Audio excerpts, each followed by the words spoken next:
While my appetite for the obscure science fiction fare that YouTube has been feeding me lately is limited, the thumbnail and title for Moon 02 intrigued me. I almost changed my mind about watching it after an excruciating animated credit sequence with very bad rock accompaniment, but just as I was about to give up, a credit for Hammer Films flashed across the screen. That was enough to hold me a bit longer.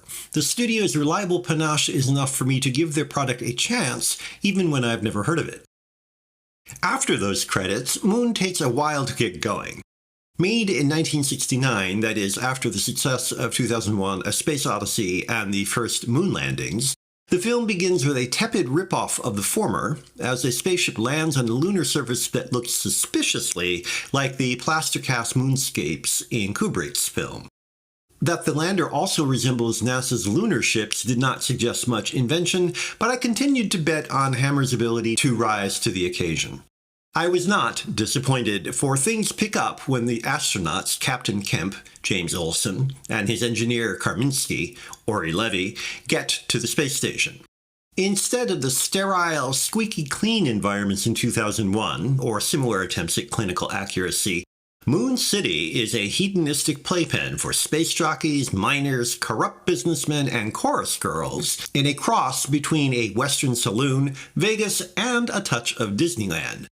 In this future, space exploration is not a matter of scientific inquiry or even military potential, but strictly an opportunity for exploitation by the corporation. Fortunately, this teeming capitalist brothel is permeated with unexpected wit, with just about every character dropping snappy, jaundiced observations. Kemp, for example, though a hero of sorts, supposedly the first man to walk on Mars, has few scruples and no illusions. He's that old standby, the worldly wise cynic who has seen and done it all, but with just enough integrity to be sympathetic. Karminski, practically Kemp's straight man, has his own charms, regularly quoting UN lunar regulations with a wink and a shrug to let everyone know they're violating them. Even the villain, J.J. Hubbard, Warren Mitchell, has a uniquely perverse way of turning his corrupt ambitions into hip variations on world domination fantasies. To achieve his complicated, illegal plan to force an uncharted asteroid to land on the dark side of the moon, Hubbard needs Kemp's expert help.